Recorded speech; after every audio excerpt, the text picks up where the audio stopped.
오늘 더불어민주당 의석이 2석 늘었습니다. 지난 20대 총선에서 국민의당 소속으로 당선된 뒤 무소속으로 활동해왔죠. 이용호, 송금주 의원이 전격 입당했는데요. 새해를 앞두고 벌써 정치권 판이 새로 짜이는 걸까요? 두 분 전문가와 관련 내용 짚어보겠습니다.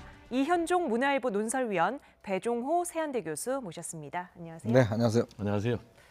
네, 최근 이학재 의원이 바른미래당에서 자유한국당으로 복당했고 오늘은 무소속 의원 2사람이 민주당으로 들어갔습니다. 주제어 보고 이야기 나눠보죠.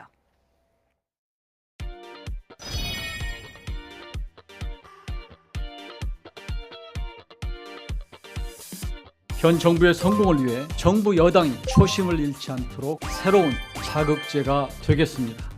국민의 지지, 촛불로 세워진 정부가 성공할 수 있도록 헌신하겠습니다. 네, 특검이 징역 5년을 구형했는데 한 말씀 부탁드립니다. 이 사건 초기부터 누구보다 이 사건의 진실이 밝혀져야 한다고 주장하고 특검 도입도 제일 먼저 주장했던 그리고 재판부에서 현명한 결정을 해주실 거라고 생각합니다.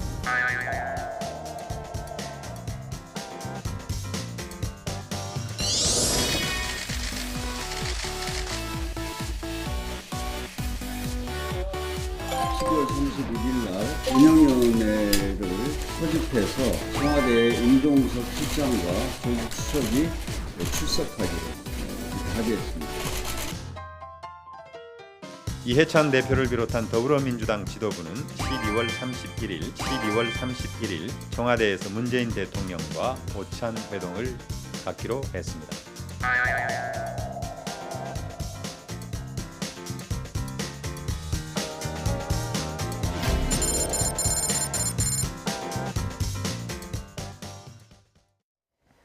네, 이용호 의원, 송금주 의원 지금 보니까 김경수 도지사랑 같은 색깔 넥타이를 오늘 하고 왔었네요. 파란색 넥타이 민주당의 상징이죠.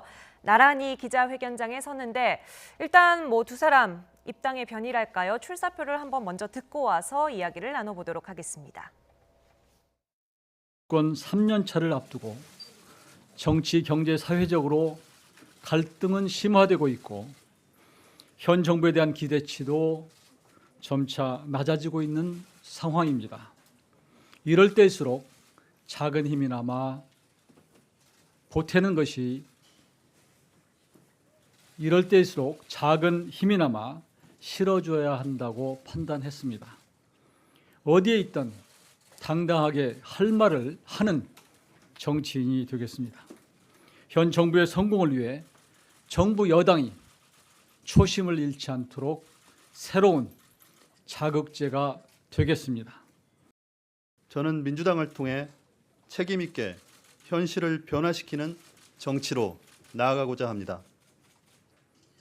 혼란스럽고 어려운 지금의 현실을 민주정치, 민생정치, 통합의 정치로 극복해 나가겠습니다. 더불어민주당과 함께 그 길을 걸어 나갈 수 있다는 믿음에 무소속의 길을 포기하고 당적의 길을 갖기로 결심했습니다. 저는 여전히 정치가 세상을 바꿀 수 있다고 믿습니다. 타협과 협조의 정치로 민생을 살필 수 있다고 믿습니다. 그 길을 더불어민주당과 함께 하겠습니다. 네, 결국 두 의원이 국민의당과 바른미래당 이제 합쳐져서 민주평화당으로 갈라질 때 탈당했던 의원들인데 민주당으로 돌아갔네요.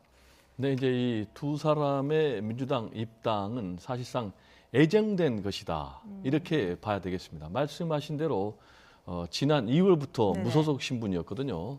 국민의당이 바른정당하고 합당을 했지 않습니까? 예. 그때 따라가지 않으면서 자연스럽게 무소속 신분으로 됐고, 그리고 이제 민주평화당을 창당할 때 또 민주평화당에 합류를 안 했어요. 그래서 지금까지 한 10개월 정도 무소속 상태로 계속 있었는데 네. 10개월 정도 있는 동안에 가만히 있는 게 아니고 물밑으로 이제 계속해서 민주당 입당을 타진을 했었죠.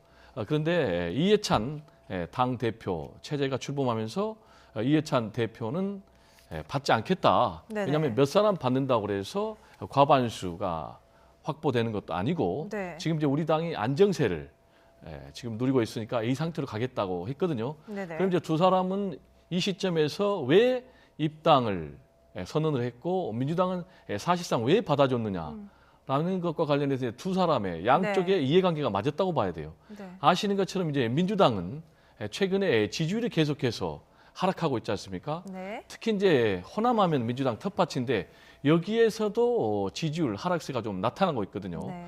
그래서 지금 위기감을 느끼고 있는 그런 상황이고, 그리고 어차피 지금 이용호 의원 같은 경우는 지역구가 전북이고, 네. 그리고 송금주 의원 같은 경우는 전남이니까 이쪽에서는 현재 민심은 민주당이거든요. 그러니까 다음에 총선에 당선되려면은 민주당 옷을 입어야 되거든요. 그런데 뭐 임박해서 들어갈 수는 없고 네. 지금 한 1년 4개월 정도 남은 이 시점이 적기다 이렇게 판단해서 양쪽의 이해관계가 맞아서 이번에 입당 선언이 이루어진 것이다. 네. 그렇지만 아직 입당 절차가 완료된 것은 아니기 때문에 입당 절차가 완료되려면은 신년으로 해가 좀 바뀌어야 될 그런 상황입니다. 네. 근데 뭐 이학재 의원 때처럼 뭐 예고가 되어 있었다거나 뭐 최근에 네. 막 설이 뭐 언제 입당한다더라 돌았다거나 이런 상황은 아니지 않았습니까? 그렇죠. 사실 뭐 오늘 갑작스럽게 이제 입당 예. 선언이 이루어진 것인데 아마 이제 제가 뭐 말씀하셨지만은 사실 그동안 이 두 분들 같은 경우는 뭐 계속 입당을 타진해 오던 거였거든요. 네. 결국 키는 사실은 민주당이 잡고 있었죠. 네. 그러니까 민주당이 전격적으로 아마 선택을 한 것 같습니다. 네. 지도부에서 오늘 그렇죠. 열었군요. 왜냐하면 오늘이라는 시점이 보면 지금 여러 가지 하여튼 오늘 또 아까 그 화면에 나왔지만은 예. 민주당에서 굉장히 곤란한 상황이 이제 여러 가지 겹쳐 있는 상황 아니겠습니까? 네. 지금 뭐 일단 연말에 지금 지지도가 많이 떨어져 있고 또 이제 당에서도 보면 지금 김병수 지사도 지금 일단 5년 구형을 받았죠. 그리고 이제 아무래도 지지율이 내년부터는 뭔가 좀 반전이 돼야 되는데 네. 특히 민주당의 어떤 전통적인 텃밭이라고 하는 이제 호남 지역에서의 어떤 교두보가 사실 지금 굉장히 부족한 측면이 있거든요. 왜냐하면 대부분의 지금 민주평화당 의원들이 지금 네. 호남 쪽에 많기 때문에 아무래도 민주당 입장에서는 예전에는 사실은 당 지지율이 뭐 40% 넘어갈 때는 뭐 우리끼리 해도 잘 된다 예. 이렇게 했지만 지금 상황에서는 이 지지율 추락세를 보면 뭔가 하여튼 브레이크를 좀 걸어야 된다. 네. 어제 나온 조사 결과로는 뭐 전국 지지율이 그렇습니다. 문재인 대통령 집권 이후에 최저치라고 그렇습니다. 하던데요. 그런 상황에 보면 뭔가 반전의 모멘텀 아마 그런 것들이 당내에서 좀 필요했지 않나. 그래서 아마 두 분의 어떤 국회의원들을 좀 영입하는데 아마 내부에서도 일단 좀 오케이를 한 그런 측면이 있는 것 같습니다. 네. 그런데 지금 국회의원 한 명 한 명이 아쉽고 실제로 그동안 두 의원에게 계속해서 러브콜을 보내지 않았습니까? 민주평화당은 굉장히 아쉬워하고 있는데요. 직접 들어보고 오시죠. 이용호, 송금주 두 의원의 더불어민주당 입당 신청은 정치적 신의를 저버린 것이다. 국민의당으로 당선된 두 의원은 호남 경쟁 구도를 만들라는 취지로 호남의 선택을 받았고 국민의당의 맥은 민주평화당이 잇고 있다. 두 사람이 결국 집권당의 품을 향해 손짓을 한 것은 유권자의 뜻을 배신하는 것이다. 더불어민주당이 추락하는 지지율을 이런 방식으로 만회할 수 있다고 생각한다면 그것은 큰 착각이다. 네, 민주평화당 입장에서는 뭐 조금의 배신감이랄까요? 이런 것도 좀 느끼는 것 같은데요. 그렇죠. 이제 의원들이 당적을 바꾸는 것은 칭찬할 수가 없습니다. 기본적으로 자신이 뽑아준 정당이 한다면 그 민의가 있지 않습니까? 왜냐하면 사실은 아까도 박주현 이제 최고위원 이야기했지만은 기본적으로 처음에 국민들이 그 선택을 한 이유는 결국 이제 좀 다당 체제, 네. 좀 어떤 집권 여당에 대한 견제, 그에 대한 어떤 호남 민심의 반영 이런 것 때문에 했는데 문제는 이제 선택 자체를 일단 여당으로 하는 것 자체는 이거는 뭐 칭찬할 수는 없죠. 네네. 그렇지만 일단 당세가 예전에 이제 안철수 대표가 있을 때와 비해서 상당히 뭐 축소가 됐고 또 의원들 개인 나름대로도 뭔가 선택을 해야 될 시점에 있었을 것 같습니다. 그런 측면을 본다면 어쩔 수 없이 어떤 당이 이합집산되는 상황에서 네. 어떤 불가피한 측면도 뭐 배제할 수는 없을 거예요. 그렇다고 한다면 현재 이제 민주평화당 입장에서 가장 아쉬운 점은 일단 현재 지금 14석이거든요. 네. 그러면 이제 지금 사실은 그 정의당하고 합쳐서 뭔가 원내 교섭단체를 이제 지금 하려고 했었는데 문제는 이 두 명의 의원이 일단 절로 가는 바람에 네. 사실 이제 아마 교섭단체의 꿈은 사실상 어려워진 것이 아닌가. 평화당과 정의당이 공동 교섭단체 그렇죠. 하려던 지금 것도. 보면은 정의당이 5석이고 지금 민주평화당이 14석이 네. 19석입니다. 그러니까 한 석이 부족한데 네. 문제는 이제 두 명 중에 한 명만 오더라도 사실 그래서 많이 구애를 했거든요. 예. 한 명만 오면 일단 기본적으로 일단 원내 교섭단체가 되니까. 네. 그렇지만 지금 상황에서는 일단 뭐 다른 무소속은 올 가능성이 없고 일단 네. 두 분이 제일 가능성이 있었는데 현재로는 원내 교섭단체 꿈은 이제 거의 끝난 것 아닌가 뭐 그런 생각도 듭니다. 네, 이게 뭐 정계 개편의 신호탄 아니냐 이런 얘기도 있는데 지금 잠깐 확인을 해보죠. 지금까지의 상황으로 더불어민주당이 지금 131석, 자유한국당이 112석입니다. 이학재 의원이 옮겨갔지만 이군현 의원이 의원직을 그렇습니다. 상실하면서 112석, 그리고 네. 바른미래당이 29석, 민주평화당 14석, 정의당 5석 이렇게 됐고요. 네. 우리가 크게 범여권으로 좀 분류할 수 있지 않습니까? 더불어민주당과 민주평화당, 정의당을 합치면 150석이 되거든요. 네, 그렇습니다. 그럼 이제 뭐 새해 국회에서의 좀 새로운 변수로 이런 의석 변화가 좀 작용을 할 것 같은데요. 뭐 지금 이 두 분의 입당을 계기로 해서 전체적인 판의 변화는 없다고 봐야죠. 네. 왜냐하면 이 두 분이 친여 성향의 무소속이기 때문에 네네네. 입당을 하나하나 표는 어차피 이 민주당 쪽에 표를 던질 그런 분이니까. 다만 이 두 분의 민주당 입당이 네. 중요한 의미를 띠고 있는 것은 말씀하신 대로 앞으로 이것이 정계 개편으로 이어질 것인가라는 그런 부분이거든요. 그런데 지금 대체적으로 이것을 정계 개편의 전조 증상이다.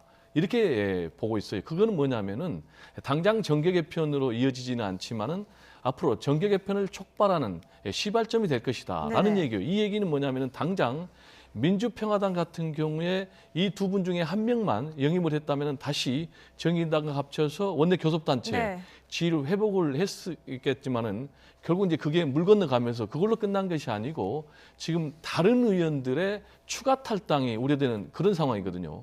근데 이제 만약에 이 문제로 끝나지 않고 바른미래당의 지금 현재 한국당으로 탈당 사태가 벌어지고 있지 않습니까? 네. 최근에 이제 이학재 의원도 탈당을 했고 원외 한 20여 명 등이 탈당을 했는데 바른미래당에서 역시 키는 유승민 의원인데 만약에 유승민 의원이 한국당의 2월 전당대회 전후로 해서 탈당을 해서 네. 한국당으로 간다든지 또는 어느 시점 그 이후에라도 총선을 앞두고 한국당 쪽에 보수 세력 진영에 합류를 할 경우에는 이제 엄청난 정계 개편을 네. 가거든요. 그렇게 되면 이제 나머지가 결국 이제 안철수 전 대표 세력 그리고 손학규 현 대표 세력인데 여기에서 다시 민주평화당과 다시 민주당이 전체적으로 합칠 수 있는 그런 가능성도 남아 있거든요. 네. 그러나 그 전에는 지금처럼 개별 입당 형식으로 계속 탈당이 이뤄질 가능성이 있고 지금 구체적으로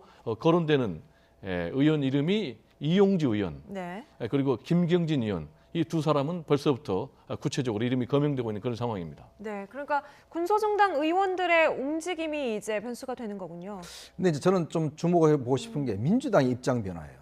민주당이 사실 그동안은 뭐 전혀 추미애 대표 시절부터 시작해서 네. 절대 어떤 합당이라든지 그다음에 의원 영입 안 한다라는 입장이었거든요. 근데 이해찬 대표도 마찬가지였습니다. 뭐 의원 한두 명 와도 그렇죠. 뭐 의미 없다. 뭐 이런 의미 없다 해서 입장이었는데. 사실은 이제 민주당 지지층도 마찬가지고 뭐 우리는 우리대로 간다라는 주의였는데. 네. 근데 문제는 이제 이 두 명의 의원이 만약 이런 선언을 함으로 해서 민주당에 조금 입장 변화가 있는 거 아닌가. 그건 네. 아마 민주당 내부 사정을 좀 봐야 될 거예요. 왜냐하면 민주당이 뭔가 국회에서 뭘 하려고 해도 사실은 이제 다른 당과 물론 법녀라고 하지만 실제로 법녀라고 하더라도 이렇게 마음같이 움직이지는 않거든요. 네네. 또 하나는 뭐냐면 새해부터 전국의 주도권을 어떻게 잡아나갈 것이냐 이 고민이 있을 겁니다. 예. 지금 현재 상태로 그냥 갈 것이냐 아니면 뭔가 내년부터는 좀 이렇게 수세에 몰아넣어서 좀 공세 쪽으로 옮겨가려면 그래도 당의 몸집을 좀 키워야 되는 게 아닌가 그런 게 이제 당 내부에서도 많은 여론이 나오죠. 네. 왜냐하면 그동안은 사실은 우리끼리라도 잘할 수 있다고 했지만 지금 사정을 보면 우리끼리 있다가는 점점점 추락할 수밖에 없다는 내부의 어떤 불안감이 표출되고 있는 상황이거든요. 네네. 그렇다 본다면 저는 아마 두 명의 의원을 이해찬 대표가 일단 입당을 뭐 내면적으로 허락했다는 것 자체는 앞으로 좀 더 적극적인 정계 개편에 나설 수 있는 가능성.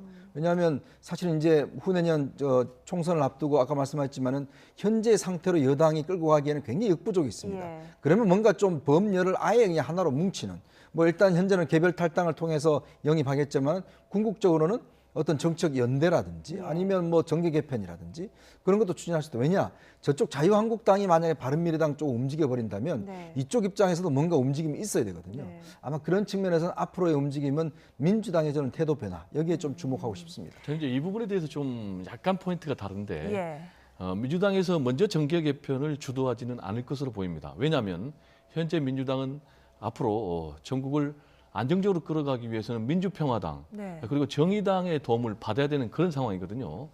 그런데 먼저 정계 개편을 주도할 경우에는 오히려 이 법료, 이 결속이 깨질 수가 있기 네네네. 때문에 제가 볼 때는 먼저 보수 쪽에서 움직이면 거기에 맞서는 쪽으로 자연스럽게 정계 개편을 하는 방향으로 갈 것 같고 다만 그 전에 제가 볼 때 말씀드린 대로 개별 영입은 지금처럼 예. 계속해서 해나가는 그런 형태가 되지 않을까 이렇게 전망을 합니다.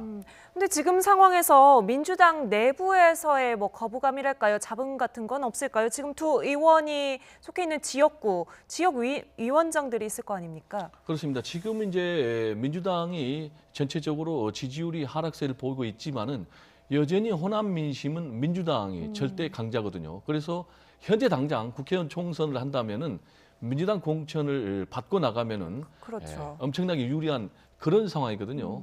그런 상황에서 이제 이 두 분을 영입을 했는데 그러면은 말씀하신 대로 기존에 당협위원장이 있거든요. 네, 그렇죠. 예. 지금 송곤주 의원 지역구가 전남 나주시 화순군이고 이용호 의원이 전북 남원 임실 순창인데요. 그리고 이제 이용호 의원 같은 지역구에는 누가 있냐면 이제 박희승 변호사가 네. 이미 지금 계속해서 지역구 관리를 하고 있고 그리고 이제 송금주 의원 지역구 같은 경우는 신종훈 청와대 비서관 출신이고. 전 국회의원이고 예. 말씀하신 대로 청와대 농업 비서관이었거든요. 그럼 이제 이분들하고 바로 충돌하는 거죠. 이해관계가. 그래서 이분들을 영입한다 그래서 당장 지역 당협위원장을 주는 것도 아니고 또 그리고 공천을 보장하는 것도 아니다라고 얘기를 하고 있거든요. 네. 그래서 제가 아까 말씀드린 대로 다시 돌아가면은 당대당 통합을 할 경우에는 상대방에게 상당히 지분을 인정을 해줘야 되는 그럼 그 지분이란 게 뭐가 있습니까? 결국 이제 당협위원장 자리 그리고 공천 보장하는 것이기 때문에 그런 식의 정계 개편은 어렵고 지금처럼 당협위원장 자리라든지 또 공천을 보장하지 않는 개별 영입 형식이 계속되지 네. 않을까 이렇게 생각이 듭니다. 네.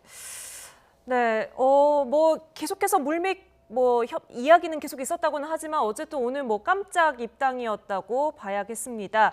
지금 자유한국당도 살짝 뒤숭숭한데요. 배현진 대변인, 뭐 이제 전 대변인이 되었다고 해야 되나요? 배현진 대변인이 과감하게 대변인직을 벗어 던지고 홍준표 전 대표의 유튜브 TV 홍카콜라 제작에 전념을 하겠다고 밝혔습니다. 최근에 보수 진영 싱크탱크 프리덤 코리아 포럼 창립식에 홍 전 대표와 함께 등장하는 모습이 잡히기도 했는데요. 당시 상황을 잠깐 보고 오실까요?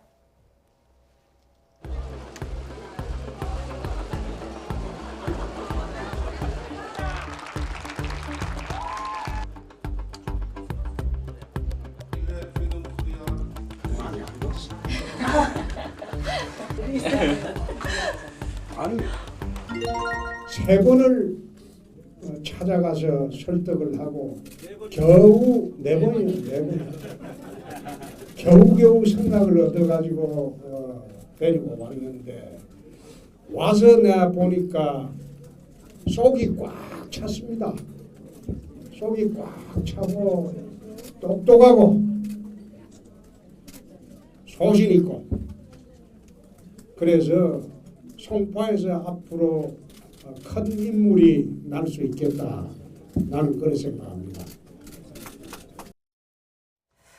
조금 전에 홍준표 대표에게는 지난번 총선 때 영입을 했을 그렇죠. 때 이야기였고 뭐 송파에서 큰 인물이 날 수 있겠다. 이런 믿음을 보여줬었고요. 근데 총선에서는 낙선을 했고 지금 송파을 당협위원장을 맡고 있습니다. 네.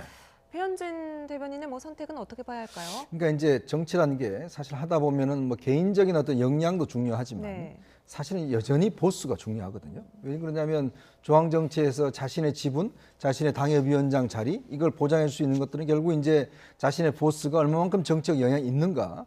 아마 배현진 지금 또 당협위원장 입장에서 보면 지난번에 이제 당협위원장들 한 몇 명을 정리를 했지 않습니까? 네. 그리고 또 자기가 어떤 당협위원장 자리도 사실 안심을 못하는 상황이거든요. 앞으로 누가 경쟁자가 와서 어떻게 되겠지 모르지 않습니까?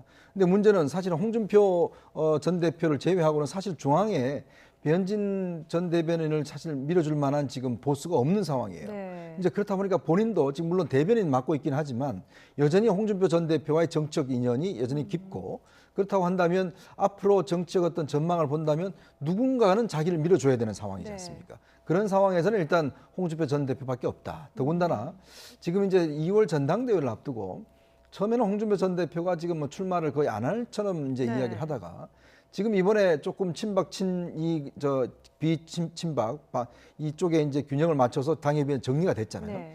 이제 그러다 보니까 본인도 솔직히 이제 이 판에 좀 뛰어들어도 승산이 있겠다라는 생각들을 좀 하고 있는 것으로 저는 알고 있습니다. 자, 그렇다고 한다면 홍준표 전 대표는 물론 뭐 아직 나설지 않은 반반이 있겠지만 네. 만약에 나선다고 했을 때는 뭔가 또 홍 전 대표도 뭔가 세력이 필요하잖아요. 아마 그런 면에서 지금 홍 전 대표와 배현진 전 대변인 간의 어떤 이해관계가 맞아떨어진 것 아닌가. 네. 그러면서 본다면 홍 전 대표 입장에서 보면 지금 뭐 강현재 전 변호사라든지 네. 이런 예전에 같이 했던 지금 프리덤 코리아 같이 구성을 했잖아요. 네. 그래서 뭔가 좀 몸집을 키워나가고 있는 상황에서 그게 배현진 전 대변인도 함께 했다. 이런 측면으로 해석하고 싶습니다. 네.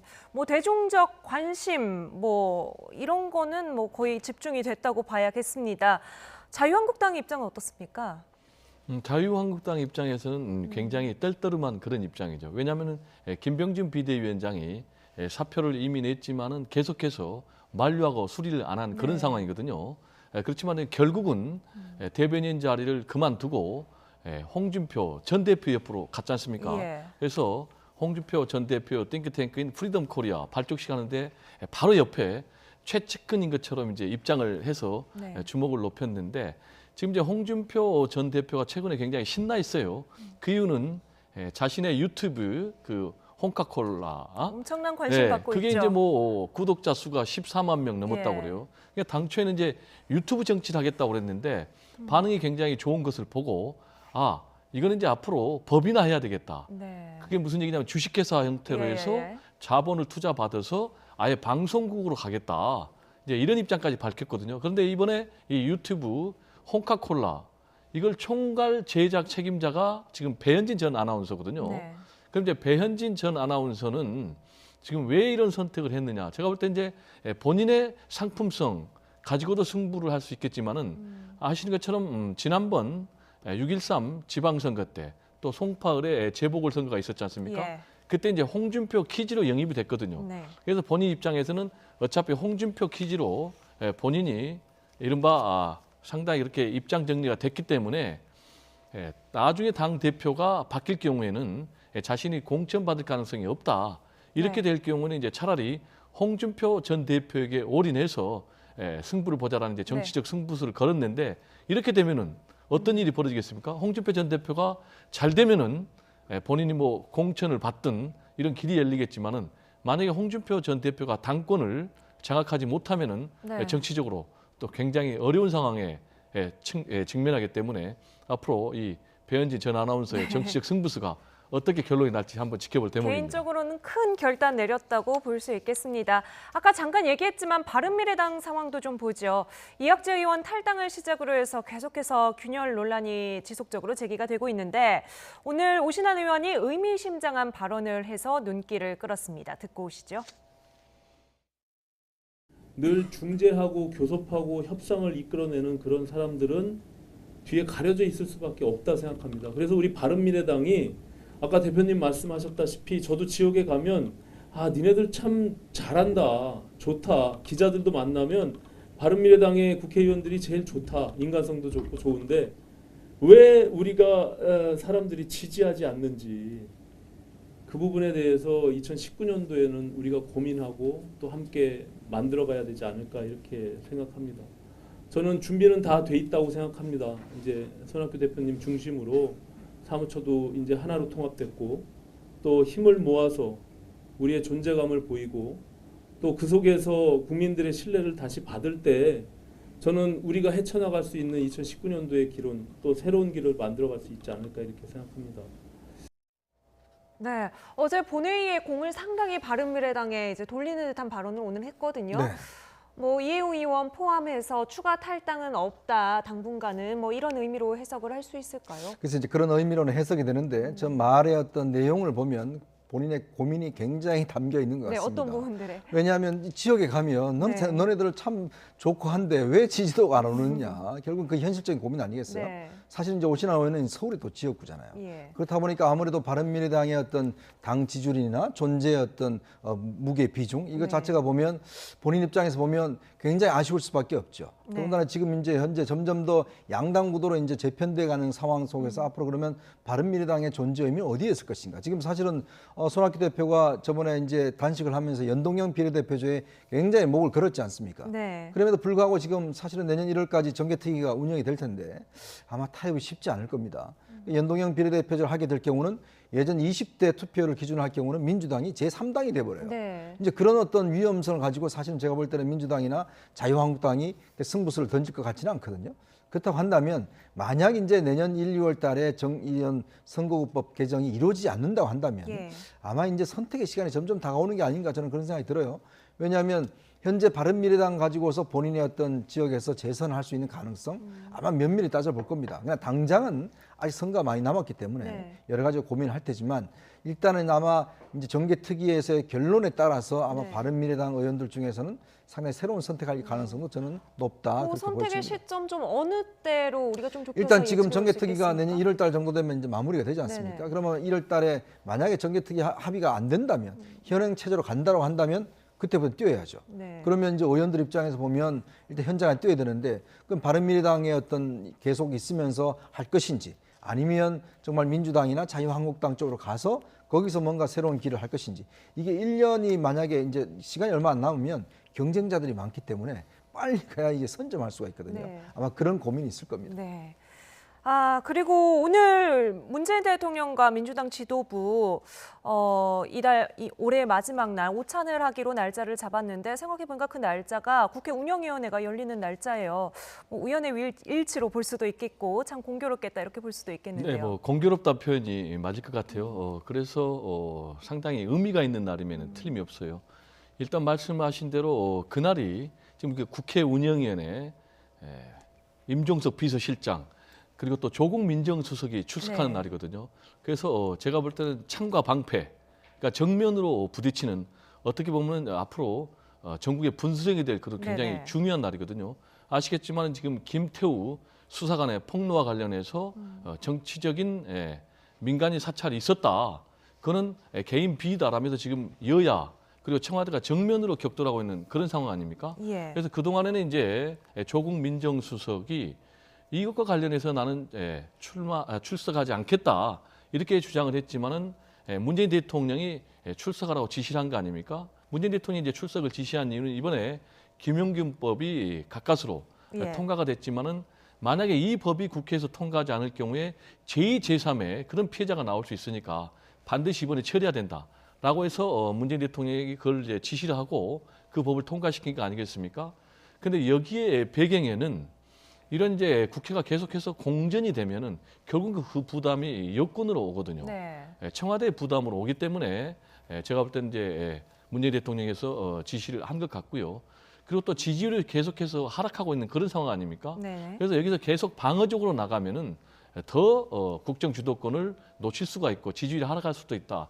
따라서 정면 승부를 해서 반전을 시켜야 된다라는 이제 그런 판단 같아요. 그렇게 되면은 이제 이번에 민생 관련 법안도 통과를 했고 네. 또 그리고 정면 승부를 통해서 조국 민정수석이 야권에서 주장하고 있는 게 전혀 사실 무근이다라고 하면 이제 오히려 반전이 되고 그게 또 지지율 상승으로 갈 수 있다라고 판단한 것 같은데 그래서 또 문재인 대통령이 이번에 청와대 오찬을 네. 통해서 지금 이해찬 대표 출범 후에 지도부를 청와대 초청한 건 처음이거든요. 그래서 아마 독려하기 위해서 그런 자리를 또 네. 만들 것으로 그렇게 보입니다. 예, 알겠습니다. 국회 운영위가 소집이 되면서 아시다시피 그 여야 진통 끝에 산안법이 극적으로 처리가 됐는데요. 산안법 의결이 임박했을 때 달려온 사람이 있었습니다. 저희가 화면에서 찾았는데요. 재밌어서 함께 보려고 합니다. 한번 들어보시죠. 위원장이 여쭤본 제기했고 하자라고 했는데 지금 정돈이 안 되고 그렇게 되면 우리가 신고했어.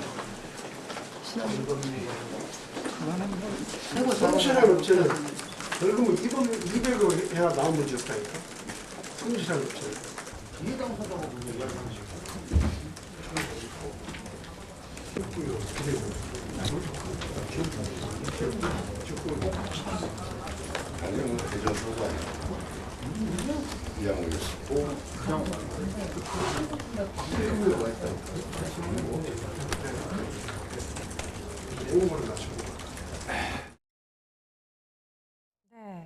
지금 어떤 상황이냐면요. 박덕흠 의원이 국토위 출신인데 환노위 소위 회의장에 찾아와서 저렇게 잠깐 동안에 소란이 있었습니다.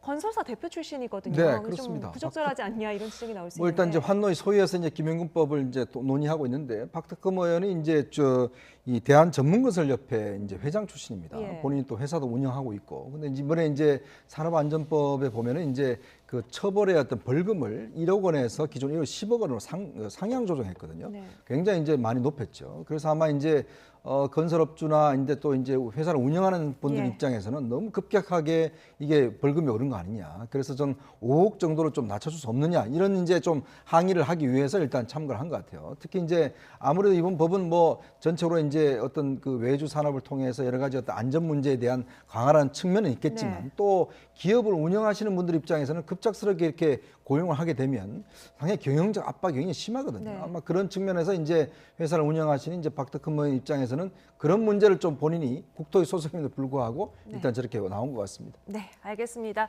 이렇게 해서 오늘 이용호 송금주 의원의 더불어민주당 입당이 새로운 정계 개편 국회 이합집산의 신호탄이 될지 한번 짚어봤습니다. 배종호 교수 여기서 먼저 인사드리죠. 오늘 말씀 감사합니다. 감사합니다.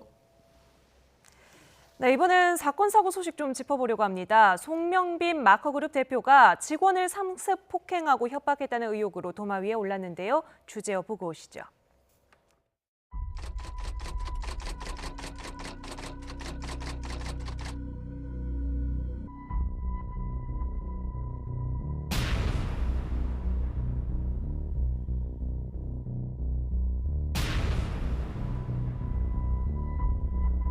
일하지 말고 X나게 가자 그냥. 일하지 마. 이리 와. 또 소리 질러.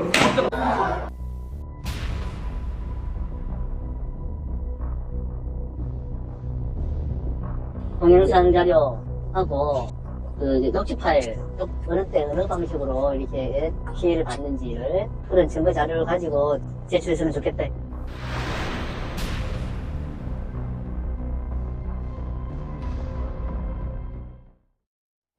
네, 이 자리에는 이중재 변호사 나와주셨습니다. 안녕하세요. 네, 안녕하세요. 네. 일단 저희가 영상을 잠깐 보고 왔는데 영상에 녹음되어 있는 소리만으로도 상당히 좀 상당한 수준의 폭력이 있었다 이렇게 보이는데 피해자 주장은 뭡니까? 그렇습니다. 지금 뭐 화면에 나왔습니다만은 뭐 저도 어이가 없네요. 보니까 이 송명빈이라는 사람이 마커그룹의 이제 실질적인 오너예요. 네. 마커그룹은 뭐 제가 찾아보니까 뭐 포털 인터넷에서 정보 매개 서비스업을 하는 업체인데 예. 이 회사의 바지 사장이죠. 그러니까 직원인 양모 씨를 하여튼 뭐 몇 년 동안 2015년부터 하여튼 거의 상습적으로 폭행하고 폭언하고 했다. 네. 뭐 이런 게 혐의 사실이 되겠고요. 그래서 이제 지금 뭐 동영상이 뭐 공개가 됐습니다만은 네. 이 직원이 더 이상 그런 폭행을 참지를 못하고 네. 증거를 수집해서 지난달 11월 초에 이 송명빈 씨를 상습 폭행 뭐 이런 혐의 등으로 해서 남부지방검찰청에 고소를 네. 했어요. 그리고 12월 초에 강서경찰서 그러니까 이제 검찰에서는 고소장을 받으면 직접 수사할 수도 있고 네. 경찰에 넘겨서 수사를 하게 할 수도 있습니다. 그걸 수사지휘라고 하는데요. 네. 강서경찰서에 이제 수사지휘를 해서 이달 초에 강서경찰서에서 우선 뭐 고소인 조사를 마쳤다고 그래요. 그리고 이제 내년 초에 송명빈 씨 그리고 이제 네. 같이 고소가 된 마커그룹의 그 최모 부사장을 네. 조사할 계획이라고 합니다. 예.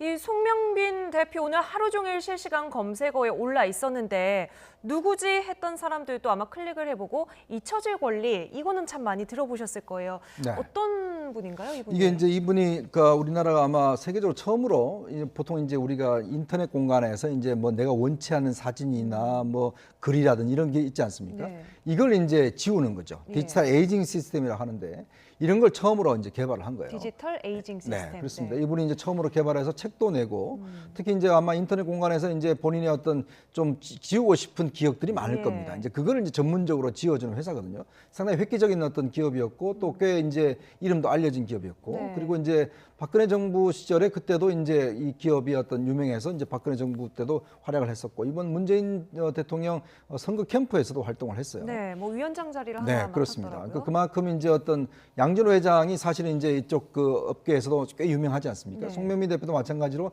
이 분야에서 상당히 개척자인 모양이에요. 근데 이제 문제는 이런 식의 이제 폭행이 비슷하게 양상이 나타난 것이죠. 이 2015년부터 거의 뭐 3년 동안 네. 계속 폭행을 했고 이분은 이제 회사를 퇴사했는데 지금 현재 외국에 있다고 합니다. 그래서 고발장을 낸 것인데 지난번 양진호 회장과 어떤 양상은 좀 비슷한 것 같습니다. 예. 이 폭언을 이런 말들을 했더라 이렇게 피해자가 주장하는 폭언들이 있는데 이게 폭언 수준을 넘어서 거의 뭐 협박 같던데요. 그렇습니다. 지금 뭐 영상에서도 보셨습니다만은 거의 뭐 샌드백 치듯이 사람을 그냥 때리는 거거든요. 네. 이건 단순 폭언이 아니고 우리 법률상으로 보면은 그렇게 해서 상처를 입혔으면은 상해가 되는 거고, 네. 그다음에 상처를 입히는 정도까지 안 갔으면 이제 단순 폭행이 되는 건데요. 네. 이렇게 뭐 폭력을 휘두르면서 청부살인 이야기도 그렇습니다. 했는데요. 그렇게 하면서 뭐라고 했냐면은 네. 내가 지금 뭐 너하고 내 가족에 대해서 청부살인도 내가 지금 고려를 하고 있다. 네. 그리고 나는 뭐 정신과 치료 전력이 있기 때문에 네. 너를 때리더라도 나는 뭐 얼마 살지 않고 나올 수 있다. 뭐 이런 얘기까지 하면서 뭐 무차별 그냥 폭행을 한 걸로 네. 지금 일단 보입니다. 살해 협박 뭐 이런 경우에는 뭐 법적으로 어떻게 됩니까 혐의가? 협박죄죠. 법적으로는 이렇게 돼요. 지금 상해를 입혔다면은 뭐 징역 7년 이하고, 그 다음에 이게 지금 보니까 단순히 지금 뭐 동영상에는 그 주먹으로 얼굴을 때리는 네네. 장면만 나왔습니다만은 지금 고소인 입장에서는 둔기로도 맞았다 이렇게 주장을 하거든요. 네네.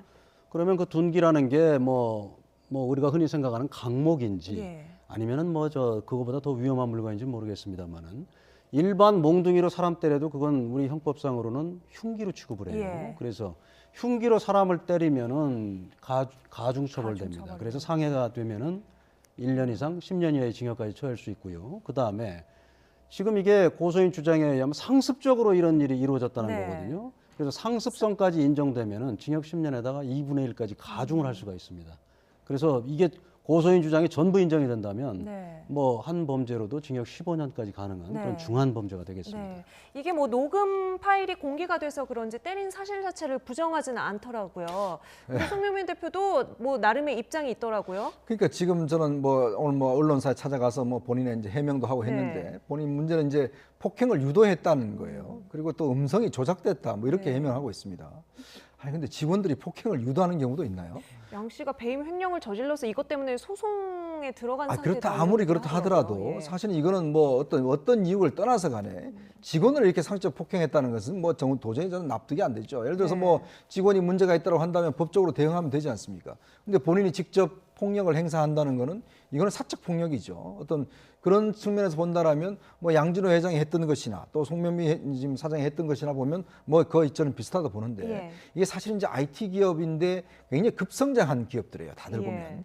그만큼 그러니까 어떤 오너나 이제 이 사장의 어떤 권한 자체가 굉장히 세지는 상황에서 이 직원들을 거의 이제 어떤 뭐 자기의 어떤 이 폭행 대상으로 삼는다든지 이런 식의 지금 행태가 보인 것이거든요. 예. 그것 좀 해명도 저는 이해할 수 없습니다. 이거 과연 그러면 아니 뭐 폭행을 유도했다고 해서 지금 아까 영상을 보셨겠지만 그런 식으로 과연 폭행하는 게 어디 있습니까? 저는 해명 자체도 납득할 수가 없습니다. 예. 앞으로 수사는 그러면 어떻게 진행될까요?